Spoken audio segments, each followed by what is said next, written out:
नमस्कार, मैं हूं संजय शर्मा। आप देख रहे हैं 4 PM न्यूज नेटवर्क। गजब दौर चल रहा है। सुप्रीम कोर्ट को कहना पड़ रहा है कि बुलडोजर ठीक नहीं है, बुलडोजर गलत है। आप किसी के घर पे भी बुलडोजर चला देते हैं, अपराधी हो या ना हो, और मुसलमान अगर है तो फिर उत्तर प्रदेश की सरकार हो या बीजेपी की सरकार हो, बुलडोजर चलाने में 1 मिनट भी देर नहीं करते। मुसलमान है, घर तोड़ दो। लेकिन सुप्रीम कोर्ट ने एक बड़ा फैसला दिया है कि ये गलत है और इस तरह आप किसी का घर नहीं तोड़ सकते। लेकिन बड़ा सवाल ये है कि क्या योगी आदित्यनाथ और बीजेपी की सरकारें मानेंगी? 15 दिन का नोटिस देके क्या फिर घर तोड़ दिए जाएंगे? और क्या देश में अब ऐसी ही सरकारें चलाएंगे लोग कि टांग पे गोली मार दो, बुलडोजर चला दो? ये बड़ा सवाल है। आज अभय द्विवेदी जी से जो बातचीत की, मैंने उसमें ये बिंदु उठाया कि क्या लोकतंत्र यही बचा है कि जो संवैधानिक संस्थाएं वो सब जेब में डाल लो? हमारे विश्व गुरु मोदी जी की एक जेब में डेमोक्रेसी के नाम पर जो पर्चा है वो पड़ा रहता है, चुनाव आयोग उनकी दूसरी जेब में रहता है, अदालतों का क्या हाल है ये हम सब देख ही रहे हैं। मीडिया तो खत्म कर ही दी है, गोदी मीडिया बना दी है। तो फिर इसका भविष्य क्या है? डेमोक्रेसी बचेगी तो बचेगी कैसे? कब तक मुसलमानों के मन में खौफ पैदा कर करा के सरकार चलेगी? और क्या मुसलमानों के मन में खौफ पैदा करा के हिंदुओं का काम हो जा रहा है? नौकरी नहीं मिल रही है तो किसकी नहीं मिल रही है? ज्यादातर हिंदुओं की नहीं मिल रही है। अगर किसी कोई बेरोजगार है, महंगाई बढ़ रही है, तो ज्यादा नुकसान किसका है? हिंदुओं का है। बहुत तफसील से, विस्तार के साथ हमने आज अभय द्विवेदी से बातचीत की है। आपसे रिक्वेस्ट है, बातचीत सुनने से पहले चैनल को सब्सक्राइब कीजिएगा, ज्वाइन कीजिएगा। चलते हैं अभय द्विवेदी के पास। 4 PM न्यूज नेटवर्क में स्वागत है अभय द्विवेदी आपका। यूपी का बुलडोजर मॉडल पूरे देश में एक ऐसी मिसाल बन गया था, खास तौर से भारतीय जनता पार्टी समर्थित जो राज्य हैं में आता था, जिसके मकान में चाहते थे बुलडोजर लेकर पहुंच जाते थे, मकान तोड़ दिया करते थे। और खास तौर से अगर मुसलमानों का घर है तो वो कार्रवाई मिनटों में हो जाती थी कि इधर नाम किसी भी घटना के प्रकाश में नाम आया कि साहब ये है, हो सकते हैं या थे, बस नाम चर्चा में आ जाए, 4 घंटे के अंदर बुलडोजर लेकर पहुंचते थे अफसर और बुलडोजर पूरा घर तोड़ दिया करते थे। कानपुर में तो एक ऐसी बुलडोजर से तोड़ने गए थे, माँ बेटी की जलकर मौत हो गई थी, आग लगा ली थी। ब्राह्मण परिवार की माँ बेटी थी। बहुत बहुत हंगामा हुआ था इस बात पे। और फिर योगी आदित्यनाथ के बुलडोजर मॉडल की चर्चा पूरे देश में होने लगी। बीजेपी के सारे minister, chief minister bulldozer gift करने लगे। चुनाव में योगी आदित्यनाथ सभा में बुलडोजर खड़े किए जाने लगे। यानी ऐसा लगने लगा था देश भर में कानून का तो कहीं शासन है ही नहीं, अदालतें बेकार हैं, जज घर बैठ जाए, केवल अफसर जिले का डीएम फैसला करेगा और तुरंत फैसला। कि मजे की बात तो ये है कि कोई किराए पे भी रह रहा हो अगर अभियुक्त किसी की यहाँ, तो उस किराएदार रह रहा है तो मकान मालिक की क्या गलती? मकान मालिक तक के घर तोड़ दिए गए और फिर कहा गया कि साहब ये नक्शा नहीं था इनका। और मैं दावा कर सकता हूँ उत्तर प्रदेश की राजधानी लखनऊ में खुद मुख्यमंत्री के घर का नक्शा पास नहीं होगा। लेकिन अगर मुसलमान है तो किसी कार्रवाई में आ जाए, पूरे उत्तर प्रदेश के लखनऊ की अकबर नगर की पूरी पूरी बिल्डिंग तोड़ दी गई, पूरी पूरी कॉलोनियां बस्ती ध्वस्त कर दी गई कि साहब यहाँ पे डेवलपमेंट होगा। और डेवलपमेंट के नाम पर गरीब उजाड़े जाते हैं। भारतीय जनता पार्टी के सांसद है संजय सेठ, उनकी कंपनी है शालीमार। हमने स्टोरी छापी थी पूरी एक, उन्होंने वो रियल एस्टेट का शालीमार काम करती है, अब तो उसके वो डायरेक्टर थे। पूरा एक बिल्डिंग उन्होंने बनाई और 3 तल उन्होंने इलीगल बना दिए। लेकिन बुलडोजर इस तरह की किसी कॉलोनी को नहीं देखता, गरीब का घर होगा तो चला देगा। सुप्रीम कोर्ट ने कहा कि ये बिल्कुल गलत है, महिलाएं बच्चे रात को सड़कों पे आ जाएं, ये संभव नहीं है। और ये कहा कि किसी कीमत पर 15 दिन का नोटिस देंगे, 15 दिन तक कोई तोड़फोड़ नहीं होगी। यानी ये आज उत्तर प्रदेश सरकार के और पूरे बुलडोजर व्यवस्था के गाल पे जो तमाचा मारा है सुप्रीम कोर्ट ने, क्या लगता है सरकार इससे कुछ सबक लेगी, अफसर सबक लेंगे? और क्या संदेश है ये डेमोक्रेसी के लिए, आपको क्या लगता है? देखिए, पहली बात तो यह है कि सुप्रीम कोर्ट ने इस बुलडोजर न्याय, तथाकथित बुलडोजर न्याय के ऊपर जो एक कानूनी हस्तक्षेप किया है, संवैधानिक हस्तक्षेप किया है, मैं उसका स्वागत करता हूं। मेरे ख्याल से सभी लोग इसका स्वागत करते हैं और इसकी जितनी प्रशंसा की जाए उतनी कम है। लेकिन उसका एक दूसरा पहलू भी है जिसके ऊपर अब बात उठाने का समय आ गया है। वो पहलू यह है कि सुप्रीम कोर्ट बहुत सारे फैसले देता है, उस फैसलों से नजीरें बनती हैं, तो क्या उन फैसलों का पालन होता है? उन नजीरों के आधार पर जो निचली अदालतें हैं, हाई कोर्ट से लेकर सेशंस कोर्ट तक और उसके बाद और निचली अदालतों तक, उन नजीरों के आधार पर जज अपना रवैया बदलते हैं? ये होता है कि नहीं होता है? पहली बात तो यह है कि मान लीजिए उसने बुलडोजर न्याय के खिलाफ फैसला दिया, क्या उत्तर प्रदेश की सरकार ने उस फैसले के आते ही तुरंत उसका अनुपालन शुरू किया? क्या उत्तर प्रदेश की सरकार ने अपने रवैये में कोई संशोधन किया? इसी तरीके से सुप्रीम कोर्ट ने जो कांवड़ यात्रा के दौरान होटलों के ऊपर जो नाम लिखने और मालिकों का नाम लिखने के लिए जो नियम बनाए थे योगी आदित्यनाथ ने, उसके ऊपर जो रोक लगाई थी उसने, क्या उसका पालन किया गया उत्तर प्रदेश में? इससे पहले भी जो आपत्तिजनक होर्डिंग एक बार लगाई गई थी, मुझे याद पड़ता है जब सुप्रीम कोर्ट ने उनको हटाने के लिए कहा, तो क्या सरकार ने उन आपत्तिजनक होर्डिंग्स को हटाया था? मेरा कहना यह है कि उत्तर प्रदेश की सरकार के संदर्भ में मैं खास तौर से कह रहा हूं कि वो अदालत की बात, देश की सर्वोच्च अदालत की बात मानने से लगातार ये सरकार इनकार करती रही। जब फैसला इसके खिलाफ आ जाता है तो ये खुल के नहीं कहती कि हम बात नहीं मानेंगे, फैसले का स्वागत करती है, लेकिन अपना काम वही करती रहती है जो करना चाहती है। इसके एक नहीं कई उदाहरण है। अब इससे तो ये होता है कि जो कार्यपालिका है, यानी जो चुनी हुई सरकार है, जो नौकरशाही के जरिए शासन प्रशासन चलाती है, वो अगर चाहे तो वो अदालत की कोई बात ना माने। अदालत के पास कौन सा अख्तियार है जो उन्हें अपनी बात मानने पर मजबूर कर दे? एक ही अख्तियार है कि वो मुख्यमंत्री को या मुख्य सचिव को अदालत में तलब करे और वहां जाके उनको सजा सुनाए या धमकाए या उनके ऊपर जुर्माने लगाए या कोई ऐसा पनिशिंग प्रोसीजर उनके खिलाफ चलाए। मौजूदा भारतीय जनता पार्टी की सरकारें और खासतौर से उत्तर प्रदेश की सरकार का ये जो एक जिद भरा उद्दंडता मूलक रवैया है, जो लगातार अदालती प्राधिकार का, जो कि संविधान सम्मत प्राधिकार है, उसका तिरस्कार करता है।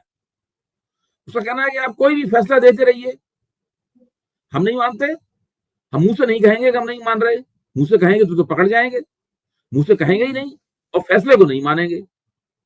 हमारी नौकरशाही वही काम करती रहेगी जो पहले वो कर रही है।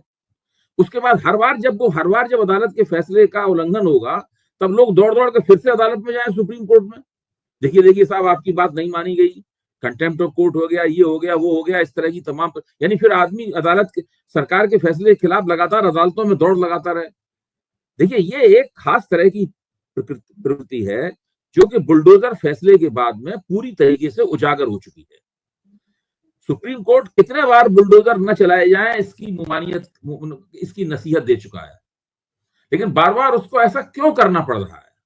उसको जुर्माने क्यों लगाने पड़ रहे हैं?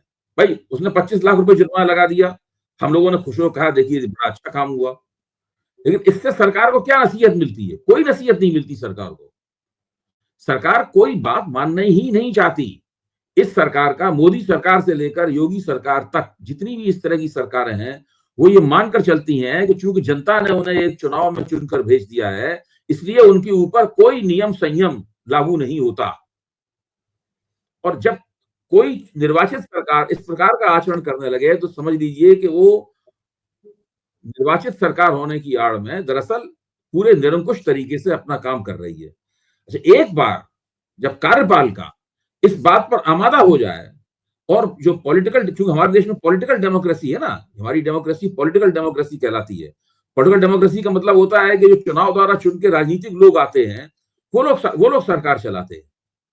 तो जब वो ये मिल जाए आपस में, उसके बाद कौन सा ऐसा तरीका है जिससे अदालत से उत्पीड़ित पक्ष जो है वो गुहार लगाए, अदालत उसे इंसाफ दे और सरकार उस इंसाफ को आगे बढ़ाने से, इंसाफ को जमीन पर लागू करने से इनकार कर दे। एक अघोषित इनकार सरकार की तरफ से, अदालत के फैसलों को मानने से एक अघोषित इनकार हमेशा होता रहता है। ये अघोषित इनकार है, इसका इलाज क्या है? मेरा कहना ये है, इसका इलाज फिर लगातार कुछ संगठन बन जाए, निरंतर सरकार के खिलाफ अदालत में दौड़ते रहे, थक जाएंगे कुछ दिनों बाद। क्या? अच्छा संजय जी आप बताइए, आप तो उत्तर प्रदेश की राजनीति में और भाजपा सरकारों की जो नीति है उस पर कड़ी नजदीकी निगाह रखते हैं, क्या ऐसा नहीं हो रहा है जो मैं कह रहा हूं, या मैं बढ़ा चढ़ा के अपनी बात कह रहा हूं? नहीं, बिल्कुल होता है, मैं 100% आपकी बात से सहमत हूं, एकदम ऐसा होता है। ब्यूरोक्रेट तो अभी देखिए, पिछले हफ्ते ही 25 लाख रुपए का जुर्माना लगाया गया, यूपी के अफसरों पर लगाया गया, बिना किसी नोटिस के फोटो चलाए घर तोड़ दिया। एक शेर है ना वो कि लोग उम्र गुजार जाती है एक मकान बनाने में, लोग तरस नहीं खाते बस्तियां जलाने में, तो ये जला नहीं रहे, बुलडोजर तोड़ दे रहे हैं। एक मकान, गरीब के लिए एक मकान कितना बड़ा सपना होता है। आपने लाइन खींची कि तुम्हारा घर जो है अतिक्रमण में आ गया, हम तुम्हारा घर तोड़ दे रहे हैं। तुम्हारे घर का नक्शा पास नहीं है, तोड़ दे रहे हैं। अरे छोटी सी कहीं चाकू की घटना हुई, आगजनी हुई, या किसी के संग किसी ने कोई मारपीट कर दी, पता भी नहीं कि वो अब अभियुक्त है या नहीं है, नाम ही उसका कुछ लोगों ने ले दिया, दुश्मनी में ले दिया, लेकिन हमें फेस सेव करना है, दिखाना है कि साहब हमने टांग में गोली मार दी, घर बुलडोजर से तोड़ दिया हमने। ये बात बिल्कुल सही है कि अगर ये न्याय इस बुलडोजर से होने लगेगा, टांग की गोली से होने लगेगा, तो अदालतों पे तो ताला पड़ ही जाएगा। मुझे तो लगता है कि सुप्रीम कोर्ट ने आज कम से कम अदालतों की भी साख बचाई है, वरना लोग कहते थे कि अदालतों को दिखाई नहीं दे रहा है। एक और बात पर आपका ध्यान खींचूंगा। जब ईडी के और ईडी की गिरफ्तारियों के खिलाफ सुप्रीम कोर्ट ने जमानतें देनी शुरू की, उसके बाद में सुप्रीम कोर्ट ने कहा कि जेल जो है वो अपवाद है, जमानत नियम है। यही तो सुप्रीम कोर्ट ने कहा, और इस बात को सुप्रीम कोर्ट ने पूरी कोशिश की, चाहे अरविंद केजरीवाल को जमानत दी हो, चाहे मनीष सिसोदिया को जमानत दी हो, चाहे सत्येंद्र जैन को जमानत दी हो, किसी को भी जमानत दी हो उन्होंने, चाहे संजय सिंह को जमानत दी हो, उन्होंने बार बार सुप्रीम कोर्ट ने इस बात को स्थापित किया। लेकिन क्या हाई कोर्ट ने इस बात को माना? क्या हाई कोर्ट से निचली अदालतों ने इस बात को माना? जब अभियुक्तों के वकीलों ने कहा कि साहब देखिए सुप्रीम कोर्ट ने यह कहा है, तो फिर हाई कोर्ट के जज ने कहा ठीक है जाइए आप सुप्रीम कोर्ट के पास चले जाइए, हम तो यही देंगे फैसला। हाँ, ठीक बात। अच्छा, अब आप इसके बाद देखिए सुप्रीम कोर्ट ने अभी हाल ही में, मतलब मेरे ख्याल से 3-4 दिन ही हुए होंगे, तब सुप्रीम कोर्ट ने यह कहा कि हमने जो फैसले दिए हैं, अदालतें उस बात को नहीं मान रही। अदालतों के रवैये में, निचली अदालतों के रवैये में कोई परिवर्तन नहीं हुआ। उसकी वजह क्या है? निचली अदालतें जो हैं वो सरकार के बहुत दबाव में रहती हैं। वो पुलिस जो कह रही है, या जांच एजेंसी जो कह रही है, ईडी जो कह रही है, सीबीआई जो कह रही है, वो पीएमएलए कानून की तहत जमानत नहीं मिलनी चाहिए, ये उसका तर्क होता है ईडी के वकील का, और अदालतें चुपचाप बिना किसी अपने विवेक का इस्तेमाल किए बिना उस बात को मान लेती हैं। अब सुप्रीम कोर्ट ने यह भी कहा है कि निचली अदालतें तारीख पे तारीख जमानत के मामले में तारीख क्यों देती हैं, उन्होंने पूछा है। भाई उमर खालिद के सवाल के ऊपर यह सवाल पूछा गया है, और भी मसलों में यह सवाल पूछा गया है कि जमानत के मामलों में अदालतें तारीख क्यों देती हैं? जमानत या तो खारिज करो या स्वीकार करो। भैया तो आप कह दिए जमानत खारिज, खारिज होने का मतलब है कि वो ऊंची अदालत में जाएगा, उसको अधिकार प्राप्त है, जमानत खारिज होती ऊंची अदालत चला जाए। लेकिन जमानत का मुकदमा ही नहीं सुनती, उस पर तारीख पे तारीख दी जा रही है। क्यों? कि पुलिस नहीं चाहती, क्यों कि सीबीआई नहीं चाहती, क्यों कि ईडी नहीं चाहती। तो ये हम लोग इस बात पे बहुत चर्चा करते हैं कि सरकार ने मीडिया को कैप्चर कर लिया है। सरकार ने सुप्रीम कोर्ट को अगर आप छोड़ दें तो सुप्रीम कोर्ट के नीचे जितनी अदालतें हैं, हाई कोर्ट समेत, उसको भी सरकार ने कैप्चर कर लिया है। बिल्कुल ठीक कह रहे हैं आप। अच्छा, इस प्रकार का कंट्रोल और कैप्चर भारत के इतिहास में कभी नहीं हुआ। इमरजेंसी का जो पीरियड था, इमरजेंसी की जो अवधि थी, उसको छोड़कर कभी भी ऐसा नहीं हुआ कि ऐसी स्थिति हो कि अदालतों ने जमानत के मामले सुनने से इनकार किया हो और उसमें तारीख बढ़ाई हो। जमानत में थोड़ी ना तारीख बढ़ाई जाती है भाई। बिल्कुल ठीक बात है, एकदम सही बात कह रहे हैं। अच्छा, मुझे एक बात और बताइए अभय जी, आप कह रहे हैं कि सुप्रीम कोर्ट को छोड़कर निचली अदालतें प्रेशर में रही। आपको याद है ना कि सुप्रीम कोर्ट में एक महिला ने चीफ जस्टिस की शिकायत करी थी, यौन शोषण के आरोप लगे थे, उसके बाद चीफ जस्टिस की आत्मा एकदम जग गई थी। गोगोई साहब का हुआ था, और वो राज्यसभा में चले गए थे। उस दिन के बाद से फिर सुप्रीम कोर्ट पर सवाल खड़े होने हुए। क्या आपको लगता है कि वो एक ऐसा मुकाम था जब लोगों का सुप्रीम कोर्ट से भरोसा खत्म हो गया था? गगोई साहब का जो आचरण, जो हमारी संस्थाएं हैं, ऐसे बहुत से मसले आए हैं। एक जमाने में चुनाव आयोग के ऊपर कोई सवाल नहीं उठाता तो उसकी साख बहुत ही ऊंची थी, चमकदार साख थी। अदालतों पर भी, सुप्रीम कोर्ट पर खासतौर से बहुत भरोसा था लोगों का कि भाई कहीं इंसाफ ना मिले, आखिरकार सुप्रीम कोर्ट में आने पर तो मिल ही जाएगा इंसाफ। अच्छा, फिर भी मैं ये मानता हूं कि अभी अगर और दूसरी संस्थाओं के हिसाब से देखें तो सुप्रीम कोर्ट के ऊपर अभी भी लोगों का भरोसा है। मतलब लोग दौड़ के सुप्रीम कोर्ट जाते क्यों हैं? सुप्रीम कोर्ट इसलिए तो जाते हैं भाई वहां एक बार मिल जाए। लोगों को ये भी यकीन है कि सुप्रीम कोर्ट फैसला दे देगा तो सरकार को मानना पड़ेगा। ये यकीन अब धीरे धीरे डगमगा जाएगा। सुप्रीम कोर्ट फैसला दे रहा है, सरकार ऊपर से तो नहीं कह रही है कि इस फैसले को नहीं मानेंगे, लेकिन वो मानती नहीं है व्यवहार में उस फैसले को। वो ब्यूरोक्रेसी को इशारा कर देती है, मामला फिर लटक जाता है। बिल्कुल ठीक बात है। वो जो तो है ये जो पूरी स्थिति है, ये आश्चर्यजनक है। मेरी समझ में ही नहीं आता है कि आप, अगर ऐसा होगा तो कोई क्या करेगा। मान लो हमारे और आपके खिलाफ भी कोई नाइंसाफी होती है, हम उस नाइंसाफी के खिलाफ अपने किसी वकील को करके सुप्रीम कोर्ट में गुहार लगाते हैं। सुप्रीम कोर्ट हमारी बात को हमदर्दी सुनता है और हमारे पक्ष में फैसला देता है। इस बात की कोई गारंटी नहीं है कि अदालत उस फैसले को मानेगी। ये एक अजीब सी स्थिति बन गई है और ये मैंने पहले कभी नहीं महसूस किया था, मैं आपको बताऊं ये। लेकिन मैं पिछले कम से कम 6-7 महीने से इस चीज को महसूस कर रहा हूं कि अब कोई गारंटी नहीं है कि सुप्रीम कोर्ट के फैसले से भी आपको राहत मिले। बिल्कुल बिल्कुल भले ही ठीक सुप्रीम है। कोर्ट आपके पक्ष में फैसला क्यों ना दे दे। बिल्कुल ठीक कह रहे हैं। और ये माहौल जो बन रहा है ये बड़ा खतरनाक बन रहा है। और खास तौर से मैं जिक्र करना चाहूंगा कि गवई साहब के बाद में, गोगी साहब के बाद में चंचूड़ आए। चंचूड़ को लेके बड़ी उम्मीद जगी की और चंचूड़ में कुछ फैसले थे भी, लेकिन वो फैसले भी कार बोलने में ज्यादा खर्च हो गए। चंडीगढ़ में वो पकड़ा गया आदमी गलत तरीके से, बड़ी बड़ी टिप्पणियां हो गई, अखबारों में छप गई। आज तक तो वो गिरफ्तार होकर जेल नहीं किया कि वो लाइव बेईमानी करते हुए पकड़ा गया था। तमाम ऐसी नजीरें हैं। उमर खालिद के मामले में चंचूड़ साहब को दिखाई नहीं दिया कि उमर खालिद की एक जस्टिस जो है वो जो जिसके मोदी जी से बड़े करीबी रिश्ते बताए जाते हैं, वो डेट पे डेट को देती चली जाती है। उमर खालिद का जिक्र ही नहीं था। चंचूड़ साहब के लास्ट के कुछ महीने इतने ज्यादा विवादित हो जाएंगे, चंचूड़ साहब ने सोचा नहीं होगा। एक तो हमारे विश्व गुरु जी गणेश जी की आरती करने पहुंच गए, और बड़ा सवाल ये था कि लोगों ने पूछा कि जब विश्व गुरु पहुंचे आरती करने प्रधानमंत्री जी, तो इसके फोटो कौन वायरल कर रहा है भैया? चंचूड़ साहब खुद कर रहे हैं, प्रधानमंत्री कर रहे हैं। और वो चंचूड़ साहब को इस आचरण को लेकर बड़ा विपक्ष के लोगों ने कमेंट किया। आज मैं सोशल मीडिया पे देख रहा था, उद्धव ठाकरे के हवाले से कहीं लिखा था कि उद्धव ठाकरे ने कहा कि मुझे चंचूड़ साहब से ये उम्मीदें नहीं थी। महाराष्ट्र की सरकार का फैसला अधर में ही है, मतलब नए चुनाव भी आ गए, फैसला ही नहीं हो रहा है। कई फैसले, एक पिक्चर आई थी, एक रुका हुआ फैसला, तारीख पे तारीख, तारीख पे तारीख, तो वही चलता रहता है।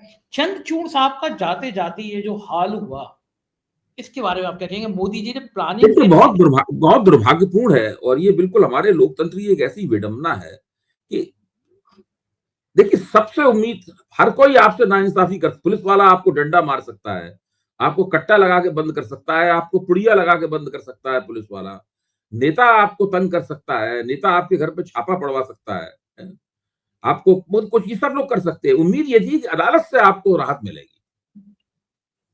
अच्छा, अब तो अदालत में भरोसा उठ गया, कम हो गया। अगर बिल्कुल नहीं उठ गया तो अदालत में भरोसा बहुत कम हो गया। अब एक और उसमें नया पेश ये पैदा हो गया, मान लो अदालत ने आपके पक्ष में फैसला दे भी दिया, तो कोई गारंटी नहीं है कि उस फैसले को सरकार मानेगी कि नहीं मानेगी। अब मुझे लगता है ये है कि ये बिल्कुल जिसे कहते हैं लोकतंत्र संबंधी भ्रम की स्थिति है, और इस भ्रम से कैसे निजात मिलेगी, मुझे बहुत मुश्किल लग रहा है। हाँ, ये सीन्स के बाद तो कम क्या से ही कम पूछा जाए, इतने दिनों से राजीव टीका टिप्पणी कर रहा हूँ, इतने दिनों से अखबारों में लिख रहा हूँ, सारी जिंदगी यही करते करते गुजर गई। मुझसे पूछा जाए कि भाई इस समस्या का इलाज क्या है, तो मैं तो ना बता पाऊंगा।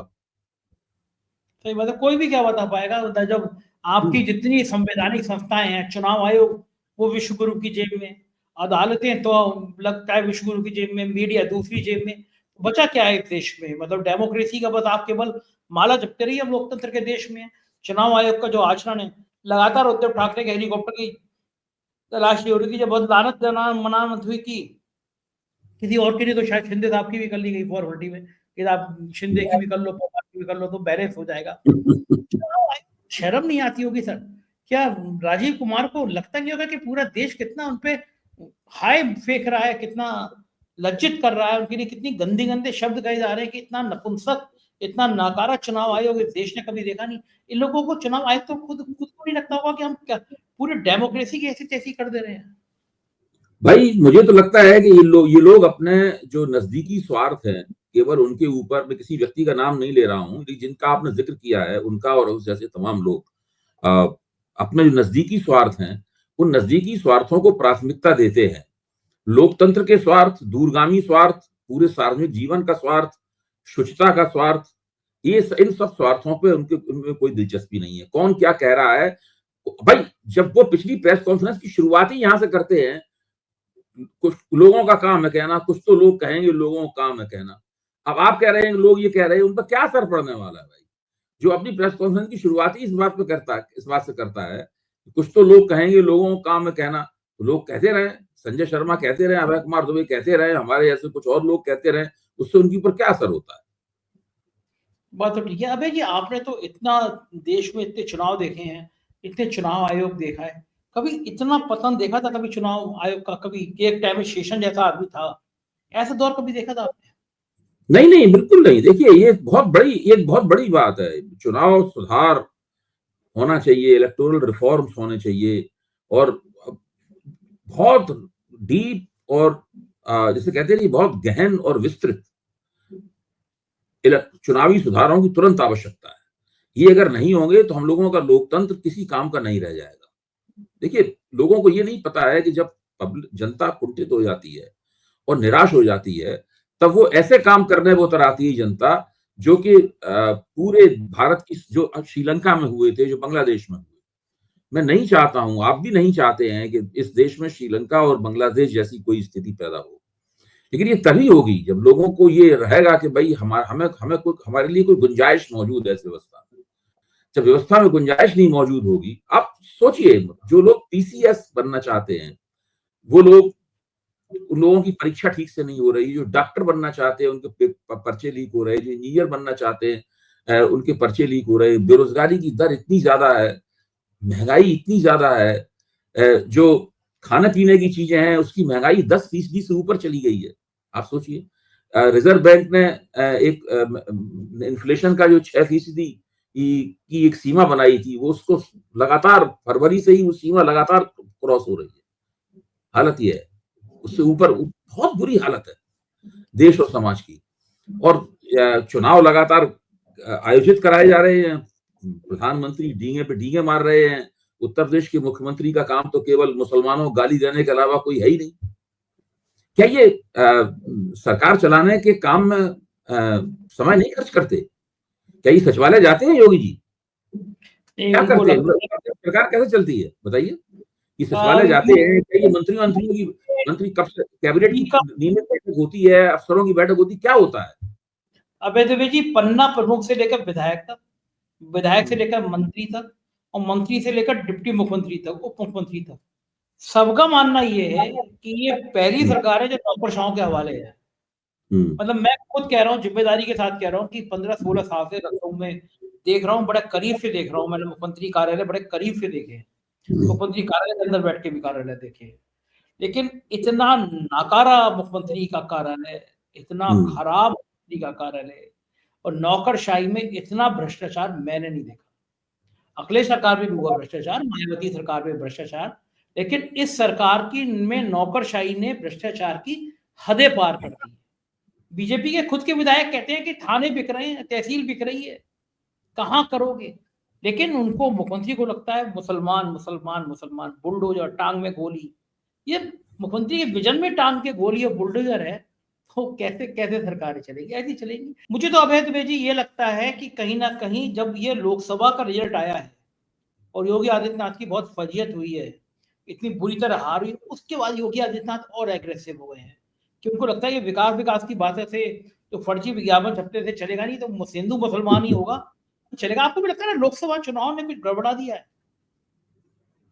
नहीं नहीं, ये तो बिल्कुल अब एक स्थापित बात है कि 5 जून के फैसले के बाद में राष्ट्रीय स्वयंसेवक संघ, नरेंद्र मोदी और योगी आदित्यनाथ और दूसरे जो भी इस तरह के लोग हैं, सबके बीच सबने मिलकर एक नीति बनाई है, एक रणनीति बनाई है। और रणनीति यह है कि ज्यादा से ज्यादा हिंदू बनाम मुसलमान करो। भारतीय जनता पार्टी के कुछ लोगों ने, जो अच्छे पदों के ऊपर हैं, निजी बातचीत में बताया भी है, बहुत से कई पत्रकारों को बताया है कि हमने बहुमत खोया है, इसकी प्रतिक्रिया में हम इतना जबरदस्त हिंदू बनाम मुसलमान करेंगे कि लोग हैरान रह जाएंगे। क्योंकि वो चाहते हैं कि 90 के दशक में जब राम जन्मभूमि आंदोलन चल रहा था, जब दिन रात एक सांप्रदायिकता का पूरा नंगा सांप्रदायिक का तांडव हो रहा था, जिसमें साध्वी रितंबरा और ये लोग सब भयंकर भीषण भाषण दिया करते थे, विनय कटियार का जमाना, ये सब लोग, ये जो पूरा जमाना था, इस जमाने की वापसी की पूरी कोशिश हो रही है। देखिए, वो जो नारा था ना कि रामलला हम आए हैं, मंदिर यहीं बनाएंगे, उस नारे का विकल्प है ये, बटेंगे तो कटेंगे। हाँ उस बिल्कुल, नारे वैसे नारे की तरह उसको स्थापित किया जा रहा है, बटेंगे तो कटेंगे। ये स्थिति है अब। लग भी रहा है यही स्थिति, यही हालात आ गए अब उधर। चुनाव आयोग इसके ऊपर कोई संज्ञान नहीं लेता। वो तो उनका गांधी जी के 3 बंधन है, उनको क्यों हाँ, वो क्यों वहां करेंगे। पे चुनाव के दौरान लगातार ये बात कही जा रही, चुनाव आयोग की है तो संज्ञान नहीं लेता, वरना चुनाव आयोग अगर एक सख्त नोटिस दे दे उसके बाद ये बंद हो जाएगा अपने आप। अच्छा, उधर हमारे विश्वगुरु जी हैं, उनका भी झूठ बोलने में कोई सानी नहीं है। आज मैं भाषण सुन रहा था उनका चुनाव के बीच में, वो कह रहे थे कि कांग्रेस जो है वो आरक्षण के विरोधी है। तो पुराने अखबार निकाल के देख लो, कांग्रेस अखबार में फुल पेज के विज्ञापन देके ये कोशिश करती थी आरक्षण खत्म हो जाए। आप तो एक सदियों से आप अखबार में लिखते रहे, अखबार पढ़ते रहे, रोज 10 अखबार पढ़ने वाले पत्रकारों में आपने कभी कांग्रेस के ऐसे फुल पेज के विज्ञापन देखे जो आरक्षण विरोधी हो? जो मैंने तो कभी सुना नहीं, ना किसी ने कांग्रेस पे कभी आज तक ये आरोप लगाया। देखिए, ये अगर कांग्रेस ने किया होता तो फिर अखिलेश यादव की पार्टी सबसे पहले ये आरोप लगाती, मायावती की पार्टी सबसे पहले ये आरोप लगाती। कांग्रेस में ये आरोप तो लगता है कि मंडल कमीशन की जब रिपोर्ट आई तो उस रिपोर्ट को लागू करने में इन लोगों ने हीला हवाला किया, देर की लागू करने में, जो बाद में वीपी सिंह ने उस रिपोर्ट को लागू किया। ये इल्जाम तो लगता है कांग्रेस के ऊपर, लेकिन ये इल्जाम कभी नहीं लगता कि उन्होंने अखबार में विज्ञापन देकर पूरे पेज के उन्होंने आरक्षण का विरोध किया। कांग्रेस ने कभी भी आरक्षण का विरोध नहीं किया। ये बिल्कुल गलत बात है। और प्रधानमंत्री पता नहीं क्यों ये कह रहे हैं, मुझे नहीं लगता कि ये प्रधानमंत्री के लिए कोई, प्रधानमंत्री ने अगर ये बात कही है तो इसके पीछे कोई सुचिंतित नीति है। मतलब प्रधानमंत्री ये भी है ना, प्रधानमंत्री अपनी बात कहते हैं उस बात से पलट भी जाते हैं। जब लोकसभा चुनाव के दौरान जब वो कितना ज्यादा मुसलमानों के खिलाफ बोल रहे थे, तो निजी बातचीत में एक एंकर से बोले थे कि मैं हिंदू मुसलमान करूंगा तो फिर क्या बात है, मैं तो कभी करूंगा ही नहीं हिंदू मुसलमान। मतलब एक तरफ वो कह रहे हैं और दूसरी तरफ ये कह रहे हैं, तो ये तो इस तरह से करते रहते हैं। कुछ भी कर सकते हैं वो। बहुत बहुत शुक्रिया अभय जी, आपने तक कीमती समय दिया। Thank you sir. तो ये थे अभय दुबे जी, और मुझको यकीन है ये बातचीत आपको पसंद आई होगी। अपना प्यार बनाए रखिएगा। शुक्रिया, थैंक यू।